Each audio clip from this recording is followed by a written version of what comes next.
Hello and welcome back to Marvel's... Hang on, did Nick Fury just do whiteface?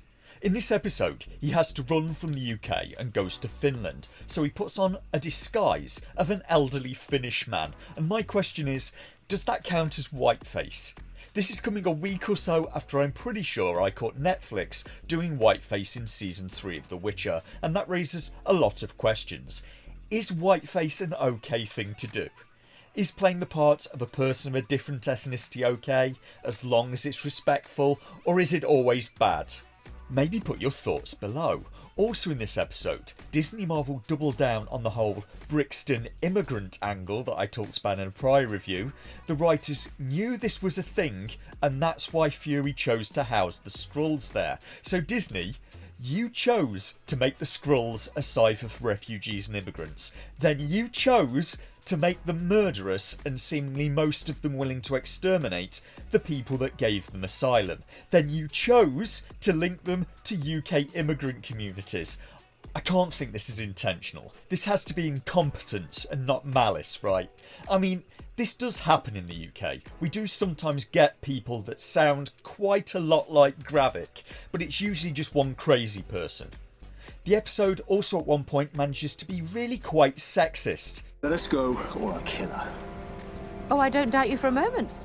The males in my species are very similar. If they're not busy gaslighting you, they're threatening you with murder. But it's directed against men, so apparently for Hollywood, that's fine. They really have all of the bases covered in this episode. This episode appears to have been written by men too. Hollywood seems to be desperately trying to dilute the blame for Me Too and all of the horrible things some of the people there did by trying to make out it was men as a whole that did it, not just those individuals. But it wasn't. And I'm not going to carry the can for what you made young actors and actresses do on a casting couch just because I'm a man. So how do we get to all of that?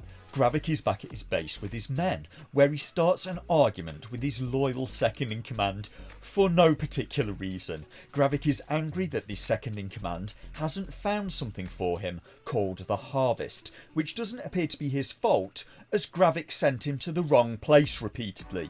And the second-in-command is angry with Gravik because Gravik has had repeated chances to nix Nick Fury, but hasn't. So Gravik does the perfectly logical thing of skewering his second-in-command with his giant tentacle arm.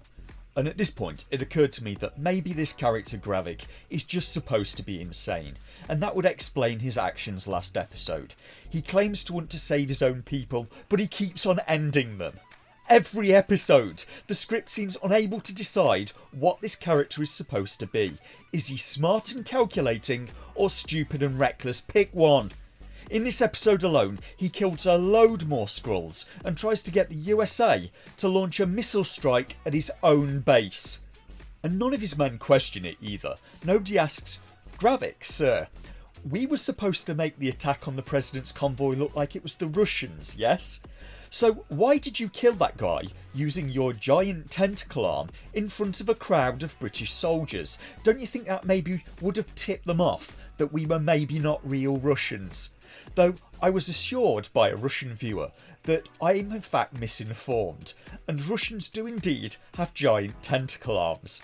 This explains a lot as to why I sometimes get unnerved by Russian women, like when I see footage of Olga Skabayeva and she has that sinister look in her eye. Now I know what that is. She's thinking about using her giant Russian tentacle arm. We find out that the harvest that Gravik is looking for is the collected DNA of the Avengers. And what use would that be exactly? Do the Skrulls have DNA too? Because that seems very strange for an alien species from another planet. How does it help the Skrulls to get the DNA of the Avengers? What powers are the Skrulls going to get from Tony Stark's DNA? He was a perfectly ordinary human who wore a robotic suit. Does Thor even have DNA to collect? And what powers are they going to get from Black Widow? How to look good in a black leather catsuit? So that leaves the Hulk and Captain Marvel, and it's kind of unclear if either derived their powers from their DNA.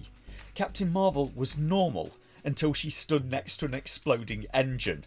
And hold up, can the Skrulls copy powers by copying a person, or can they only do that with the machine? Gravik orders some of his people to get rid of Nick Fury's Skrull wife for being a traitor by not executing her own husband for him.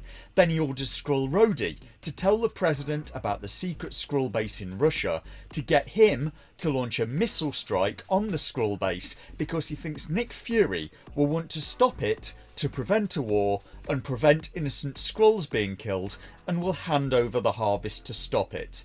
Fury confronts Skrull Rhodey as he goes to see the president. Fury doesn't tell security that Rhodey is a Skrull intent on harming the president, assaults Rhodes in front of his own bodyguards, this after Rhodes has released footage of Fury executing Maria Hill, and then the dozen or so Secret Service men just let Fury leave for reasons. And all of that was before the credits even rolled. This show is a mess. What kind of security watches someone assault the person they're supposed to be guarding and then lets them just walk away? A load of Gravik's own men then try to off him because he keeps on killing them, but he's too strong and disposes of them all, including the new recruit from episode 1 who essentially did nothing in this series. He turned up, got a few lines, ate a piece of fruit, looked shocked, attacked Gravik and got offed. Fury has a meeting with Gaia in a West Indian community centre in Brixton, where Gaia explains that Gravik wants the Harvest, the collected DNA of the Avengers, and his powers are based on Cull Obsidian apparently, one of Thanos' men, and Flora Colossus, which is Groot's species. So Gravik has the giant tentacle arm because he's part Groot. Don't ask how he got that, he just did. The British Secret Service lady, played by Olivia Colman, finds the scientists responsible for the Super Skrull machine, 2 Skrulls who are just living unguarded in a cottage in the UK, and acts like a massive sexist for no reason.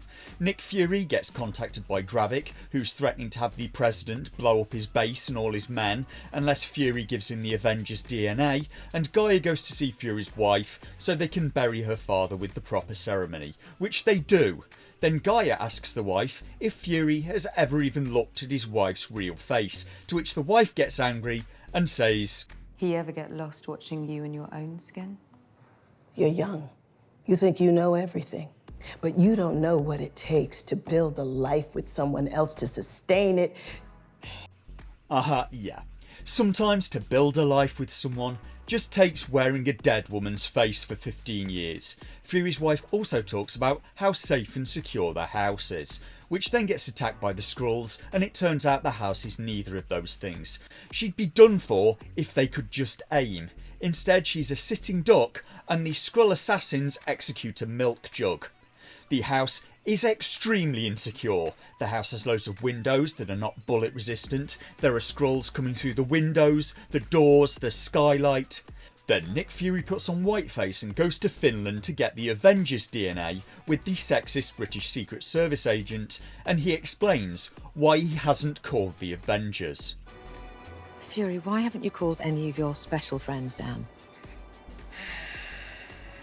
This is personal. We can't keep depending on these superheroes to swoop in and save our asses. None of them have lived the life I have. The only power I have was planted between my ears by a single mother and wrapped around my finger by a woman who's far greater than I could ever hope to be. What complete rubbish! The world is literally minutes away from full-on nuclear war, and Nick Fury doesn't call the Avengers for help for reasons. So yes, all he has is what his single mother and loving wife gave him. He only has himself to call on, he claims. Well, that and his contacts as the former head of S.H.I.E.L.D., one of whom is standing next to him. He also has an array of advanced weapons, foreign passports, the tech that can change his appearance at will, maybe a helicarrier or two, a space station and the Avengers on speed dial. He then explains how much he loves the wife that he then abandoned for years. How did this script get greenlit, Marvel? This is atrocious. This is world-class actors reading from a script that has such major problems it would be more at home as the script for a Saturday morning kids cartoon. Those look good. A big salty clam would sure go great with this heat.